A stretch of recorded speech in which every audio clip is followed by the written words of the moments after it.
The storm struck the docks the exact second she stepped off the ferry, as if the sky itself recognized her return. Rain hammered the wooden planks, turning the horizon into a drowned wall of gray, swallowing the distant shoreline. To any casual onlooker, she was nothing more than another wanderer drifting through the world, a woman in a scarred leather jacket, duffel bag hanging off one shoulder, boots thudding steadily against water-soaked wood, but her eyes betrayed her. Eyes like that didn't roam without purpose.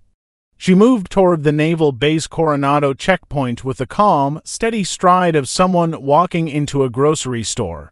Except this grocery store guarded the home of the U.S. Navy SEALs, one of the most fortified military installations in America. Security spotted her instantly. A civilian approaching was unusual. But a civilian with that presence was a red flag. "Ma'am, stop right there," one guard called out. She didn't stop. Her hand moved slowly into her jacket, no panic, no hesitation, and produced a battered military ID card. "Lieutenant Alexandra Hale," the guard frowned. "This ID expired 3 years ago." "You can't," before the sentence even settled in the air, two MPs approached from behind. One murmured into his earpiece, his expression sharpening like steel cooling in ice. "That's enough," the taller MP said, gripping her arm.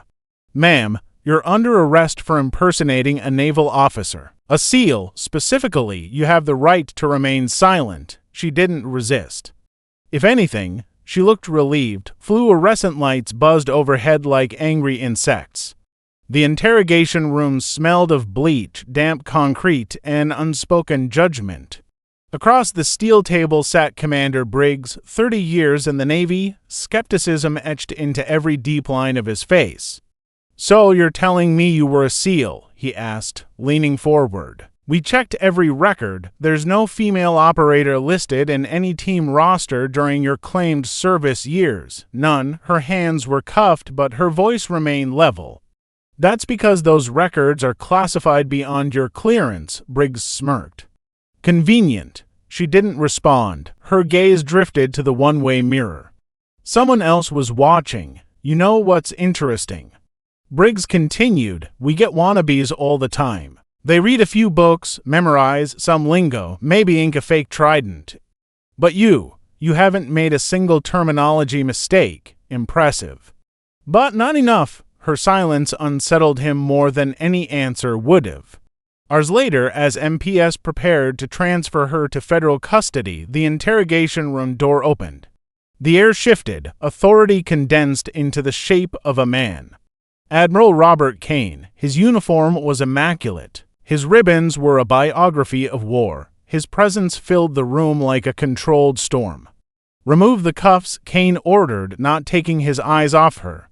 Briggs hesitated. "Sir," she's her click, "cuffs off." Kane circled the table, studying her with an intensity few could withstand. Then, quietly, "Roll up your left sleeve." She obeyed. There, inked into her skin, was a tattoo no faker would ever dare replicate. A rare emblem awarded only to members of a covert, one-off, classified team that the government never admitted even existed. Kane stared. When he spoke, his voice was nearly a whisper. "That tattoo's authentic?" Briggs blinked, stunned. "Sir, what are you saying?" "I'm saying she isn't impersonating anyone." Kane's gaze didn't break. "She is who she says she is." Her name hadn't been Alexandra Hale when she enlisted. Back then, she was just Alex, a 19-year-old from the edges of Detroit, running from a life collapsing around her. Through iron determination, unmatched instinct, and a mind sharpened by hardship, she was quietly diverted into something off the books. Project Sentinel, an experimental, short-lived program designed to test whether extreme psychological and physical conditioning could be applied to operatives outside the standard mold. No public records, no recognition, their missions lived only in sealed archives and in the haunted dreams of those who survived. Then came the mission that erased her. A Black Ops insertion gone catastrophically wrong, extraction failed. To teammates dead, she survived, barely waking in a hospital under an assumed identity. Told her service was terminated. Told to disappear, her existence wiped clean.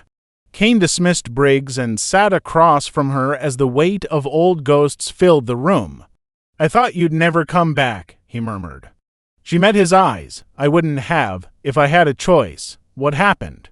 "One of ours didn't die that night, Admiral." "He was taken." Kane froze. "Impossible." "We confirmed." "No," she cut in. "You confirmed what they wanted you to. I've been tracking intel for a year. He's alive." "And in enemy hands?" Her voice hardened. "I can't do this alone." "Why now?" Kane asked. "Because the window to save him is closing, and if they break him, the intel he carries will put every SEAL team in the crosshairs." Kane didn't need more. He had trusted her before, trusted her with lives. She never failed. By nightfall, they were airborne over the Pacific. Kane had assembled 3 operators he trusted without question. Men who didn't ask why, only checked their weapons and nodded. She moved among them like someone slipping back into a forgotten family, briefing, mapping, planning, every detail executed with surgical clarity. Halo insertion under radar, 20-minute extraction window. Except she knew better than anyone. No plan survives first contact. The jump was flawless. Night swallowed them whole. Wind roared past until boots hit earth. They moved through jungle like ghosts, silent, coordinated, dangerous. Cameras disabled, patrols avoided, shadows weaving between shadows.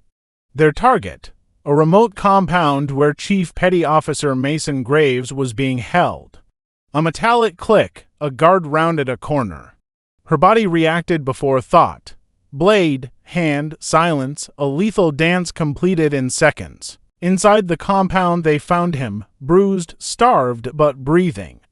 His eyes widened when he saw her. "Alex," he whispered. "No time," she answered, slicing the restraints. "Move." The extraction should have been clean.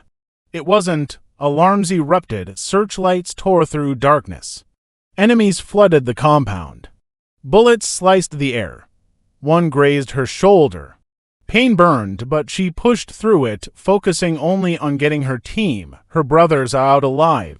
By the time the helicopter ascended, the compound shrank beneath them in a blur of chaos and gunfire. Mason leaned against her, exhausted. "Didn't think you'd come," she steadied him. "You would have done the same." Back at Coronado, there was no official debrief. No paperwork, no truth that could be spoken aloud. Her entire existence returned to shadows. At the dock, as she prepared to vanish again, Kane approached. "You know," he said, "if you stayed, I could get you reinstated. Make it official." She smiled faintly. "The world isn't ready for an official me." He handed her a small box. Inside was a real, gold seal, trident, heavy, undeniable. "No records," Kane said, "but this says what the papers never could." She closed the box gently and walked toward the ferry as rain began to fall again, soft, steady, like the sky remembering her story even if the world never would. Some truths didn't need headlines. They only needed witnesses.